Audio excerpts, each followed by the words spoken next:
कि केवल सुनने से कल्याण नहीं होता।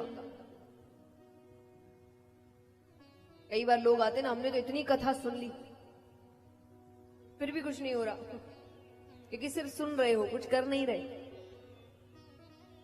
आते हैं, सुनते हैं, उठते हैं, कपड़े झाड़ते, घर जाते, भूल जाते हैं, क्या फायदा? ऐसे हजारों बार सुन लो, कोई फायदा नहीं होने वाला। तो उन्होंने 3 बातें बताई कि अगर कल्याण करना है तो इन 3 बातों का, 3 शब्दों का ध्यान रखना। देखिए, उन्होंने तो भगवान के लिए कहा, पर जब आप चीजों को समझने की कोशिश करते हैं तो भगवान का ज्ञान आपको जिंदगी में भी आगे बढ़ने के लिए मदद करता है। तो आप कोई भी क्षेत्र उठाइए, ये 3 शब्द आपको सफल बना देंगे, आपके काम में भी, रिश्तों, हर जगह। तो सबसे पहला शब्द है श्रवण, सुनना। सुनना जरूरी है। अब भगवान के क्षेत्र में कहे तो कथा सुनना। ग्रहण कब करोगे? जब सुनोगे। तो कथा सुननी पड़ेगी, भजन सुनने पड़ेंगे, कथाएं सुननी पड़ेगी। लेकिन दूसरे क्षेत्र में कहे तो ये भी सुनना पड़ेगा।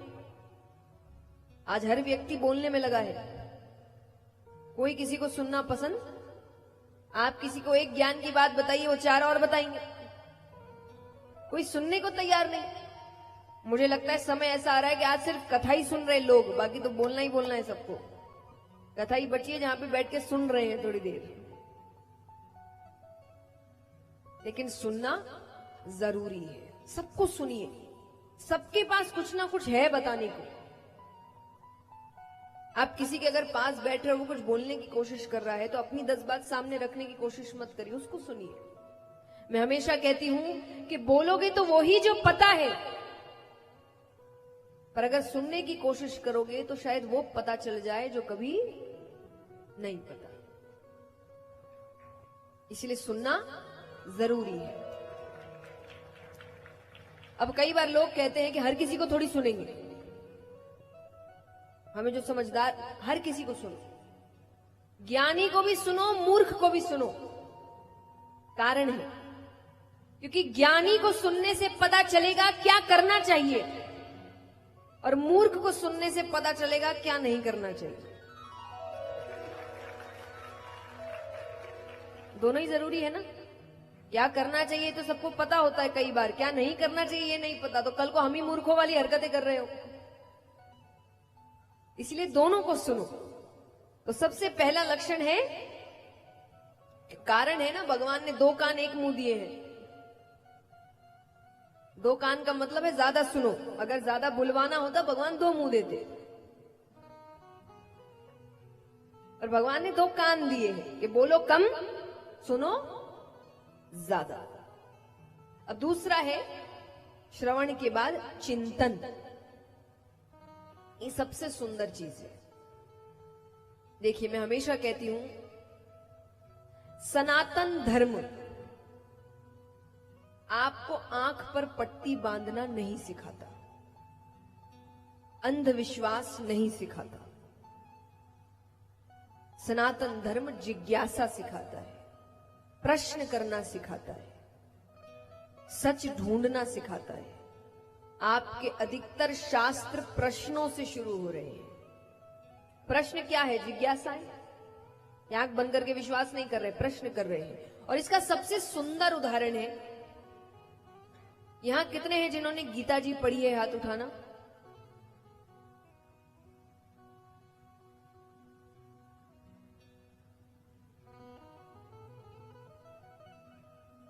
अच्छी बात है, इतने कम हाथ उठ रहे हैं।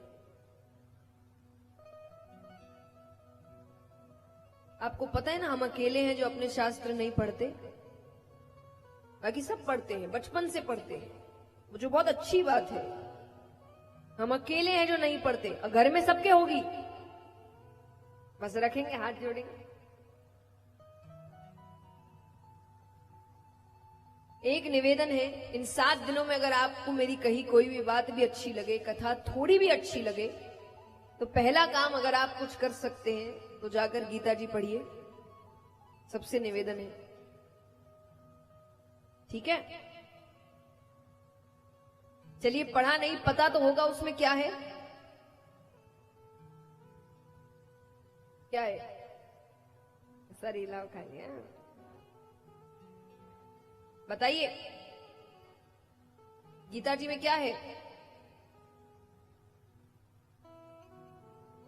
भगवान और अर्जुन के बीच बातें हो रही है। अर्जुन क्या कर रहे हैं?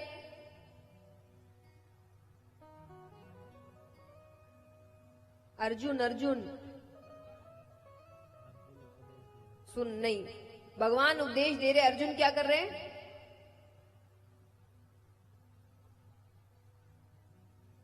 और सोचो, दिमाग लगाओ। अर्जुन क्या कर रहे हैं? नहीं और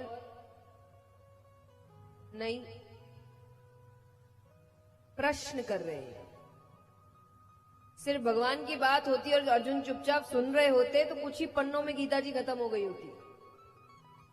अर्जुन प्रश्न कर रहे हैं। अब देखिए सुंदरता, देखिए हम दूसरों से बात करते हैं कि इससे प्रश्न करना चाहिए कि नहीं, उससे अर्जुन के सामने कौन खड़े हैं? भगवान। पता है उनको कि मेरे सामने भगवान खड़े हैं, उनसे तो प्रश्न करना बनता ही नहीं है। वो तो जो बोले कर लेना चाहिए, पर अर्जुन उनसे भी प्रश्न कर रहे हैं कि ये क्यों, ऐसा है तो ऐसा क्यों, ये कह रहे हो तो वो कैसे। और भगवान मुस्कुरा के सब चीज का उत्तर दे रहे। भगवान उनसे एक बार भी ये नहीं कह रहे कि मुझसे प्रश्न कर रहा है, जबान लड़ा रहा है। भगवान ये सब नहीं कर रहे, भगवान उत्तर दे रहे हैं। क्योंकि आपका धर्म आपको आंख पर पट्टी बांधना नहीं सिखाता कि जो बोल रहे हैं वो चुपचाप प्रश्न करो, अपनी जिज्ञासा सामने रखो।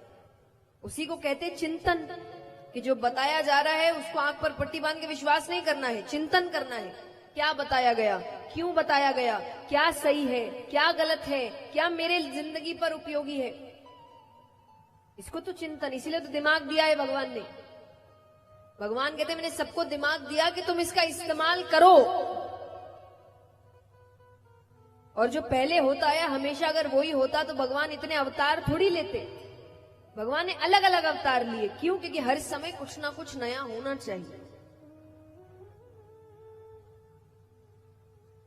श्री राम जब आए थे तब मर्यादा की जरूरत थी, तो वो मर्यादा पुरुषोत्तम बन के आए कि मर्यादा के अंदर रहकर काम करेंगे। जब श्री कृष्ण आए उनको समझ में आ गया कि मर्यादा में रहते कैसे, तो सिखा दिया, पर अब कुछ और सिखाने की जरूरत है। कहते हैं ना कि श्री कृष्ण और श्री राम में अंतर क्या है, ये बहुत सुंदर रूप से बताया गया है कि श्री राम हमें सिखाते हैं कि मर्यादा में रहते कैसे हैं। कि श्री राम हमें सिखाते हैं कि मर्यादा में रहते कैसे हैं, और श्री कृष्ण हमें सिखाते हैं कि मर्यादा में रखते कैसे हैं।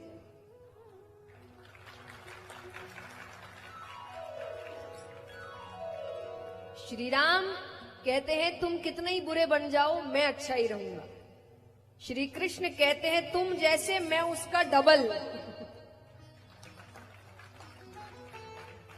तुम अच्छे तो मैं डबल अच्छा, तुम बुरे तो मैं तुमसे ज्यादा बुरा। तो जैसे जैसे जिस समय की मांग थी भगवान ने वैसा अवतार लिया है। तो इसके पीछे सीख क्या है कि जब जिस चीज की जरूरत हो वैसा बदलाव होना चाहिए। वो बदलाव कौन लाएगा?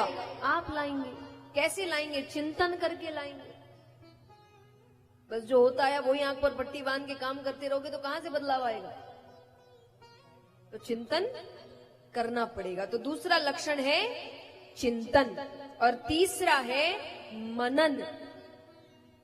अब सुन लिया, चिंतन के बाद समझ लिया कि क्या करना है, अब उसको करना भी तो पड़ेगा।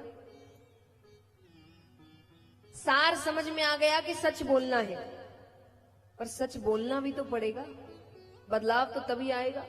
तो मनन यानी उस सार को अपने जीवन में उतार, तब जाकर कल्याण होगा। तो उन्होंने कहा कि ये तीन चीजें अगर आप अपने जीवन में लागू करते हैं तब जाकर कल्याण होता है। अब इन तीन चीजों का ध्यान रखकर दूसरी बार कथा होती है, और दूसरी बार जितने भक्तों ने कथा सुनी उन सबके लिए भगवान का विमान आता है और सबको भगवान के धाम लेकर जाता है। बोलिए श्रीमद् भागवत